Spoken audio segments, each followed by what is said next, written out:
네, 다음은 나경원 의원님 질의 시간이신데 아까 말씀하신 것처럼 그 이해 충돌하지 않는 범위 내에서 질의를 해주시기 바랍니다. 이해 충돌은 아니고 스스로 자제한다는 말씀 분명히 드렸습니다. 논란이 있을 뿐이다 라는 말씀을 드렸습니다. 이해 충돌은 사적 이익 충돌을 위한 것입니다. 자,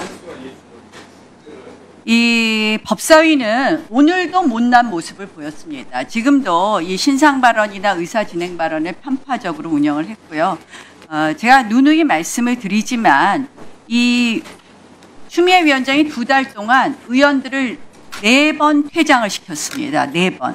우리 헌정사상 국회의장이 의원을 퇴장시킨 것이 몇 번 있었는지 아십니까?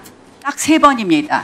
1958년 8월 20일 한 번, 1960년 11월 23일 한 번, 그리고 2011년에 민노당의 김선동 의원이 최루가스를 투척했을 때 퇴장을 시켰습니다. 앞으로 위원장께서 이 퇴장권을 마구 쓰셔갖고 우리 의원들의 발언권을 이렇게 박탈하는 부분은 이러한 헌정사의 역사에 비추어 보아서도 직권 남용에 해당한다는 것을 분명히 말씀드리고 이것을 또다시 되풀이하지 말아줄 것을 다시 한번 촉구합니다. 특히 의원들에게 태도를 봐가면서 발언권을 주겠다. 내용을 진행하는 것을 보면서 1분 더 주겠다. 발언권은 우리는 국민들로부터 받는 것입니다. 위원장으로부터 받는 것이 아니라는 말씀을 분명히 드립니다. 자, 서울고등법원장과 수원고등법원장에게 묻겠습니다. 자, 범죄자 대통령이 되고 나서 나라가 온통 시끄럽습니다. 검찰을 해체하고 이제 하나 남은 것은 사법부입니다.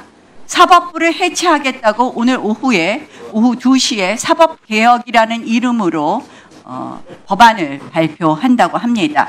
자, 사법부를 해체하려는 이유가 무엇이겠습니까? 딱 하나입니다. 이재명 대통령 무죄 만들고 내란은 무조건 유죄 써라. 이것이 지금 민주당이 하는 일이라고 봅니다. 오늘 대법원의 판결에 대해서 많은 질문을 했는데요. 서울고등법원장님, 수원고등법원장님. 대법원 판단은 법률심입니까? 사실심입니까? 예, 기본적으로 법률심입니다. 자, 그러면 상고 이유서에 대해서 판단하는 거겠죠? 예. 자, 수원고등법원장님, 맞죠? 네, 맞습니다. 자, 이 대법원 판결을 공격하는 것은 3가지입니다. 첫 번째, 이틀 만에 판결했다. 두 번째, 7만 쪽을 다 읽을 수 있었느냐. 세 번째는 이제 전자문서에 의해서 봤으면 위법 수집 증거라고 합니다. 그러면 고등법원장님들 답변해 주십시오. 이 법원의 소송 기록 전자화는 2019년부터 되어 있는데요. 자, 이것이 대법원은 아직 확정되지 않았다고 해도 복사본을 봐야지만 이것은 괜찮고 전자문서를 보면 위법 수집 증거다. 동의하실 수 있겠습니까? 전자문서를 본다고 해서 위법하다고 생각하지는 않습니다. 수원고등법원장님. 네, 마찬가지 입장입니다. 네, 이런 터무니없는 공격을 계속한다는 이야기입니다. 7만 쪽을 다 볼 필요가 없습니다. 상고 이유서를 중심으로 해서 판단하면 됩니다. 특히 이재명 대통령 사건을 보면 사실 인정은 하나도 달라진 것이 없습니다. 그렇지 않습니까? 서울고등법원장님 말씀하십시오. 대법원 판결 안 보셨습니까? 대법원 판결문상으로는 뭐 그런 취지의 기재가 있는 것으로 기억합니다. 그래서 필요한 부분을 보는 것이고 여기에 대해서 이 상고심이 어떻게 판단되는 것, 사후심이고 그리고 법률심이라는 부분에 대해서 법적인 이야기를 하실 것은 당당하게 하시라는 말씀을 드립니다. 자, 오후에 사법개혁에 대해서 이런 걸 발표한다고 합니다. 대법관 증원을 한꺼번에 26명으로 하겠다. 14명에서 26명으로 한다고 합니다. 자, 한 정권에서 한꺼번에 대법관을 12명이나 임명을 한다면 그 대법원의 또 사법부의 독립성과 중립성이 유지되겠습니까? 서울고등법원장님 답변하십시오.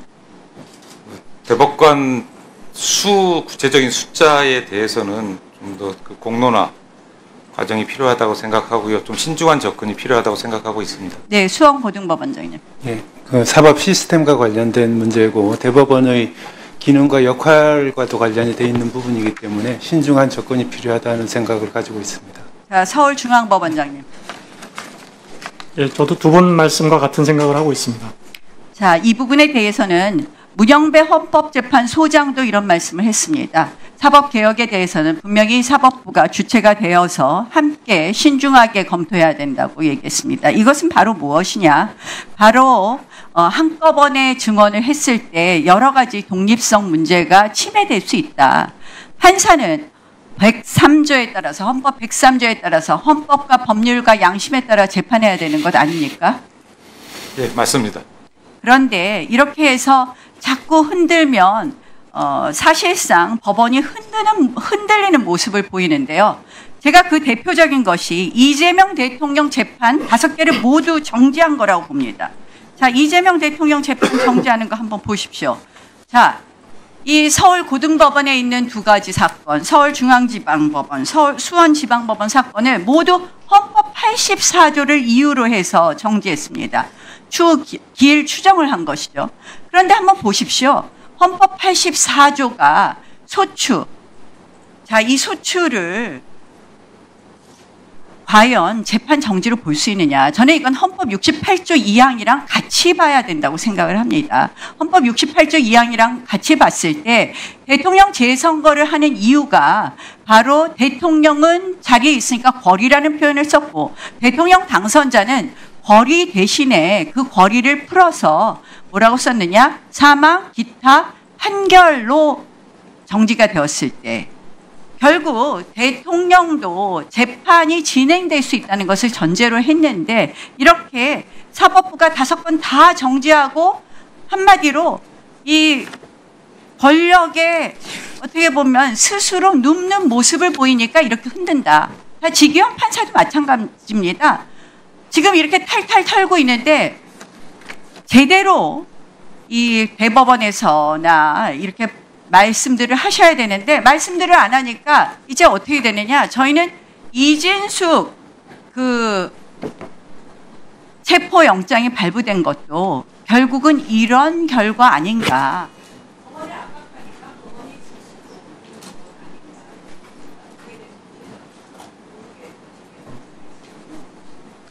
네, 서울고등법원장님.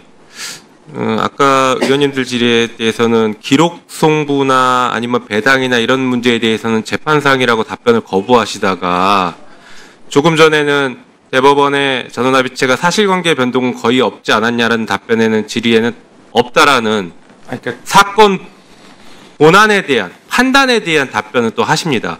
선택적인 답변을 하지 마시고 선택적인 답변을 하지 마시고 이 절차와 재판 사무와 관련돼서 문제점이 있는 것에 대해서는 오늘 분명하게 답변을 해주시기 바랍니다. 모르겠다라고 재판에 관여하지 않아서 잘 모르겠다라거나 재판 중이다라면서 답을 회피하지 마시고 이 부분에 대해서는 점심 식사 이후에 충분하게 검토하셔서 답변을 하셔야 될 것 같습니다. 그렇게 하시겠습니까? 예, 잘 알겠습니다. 네.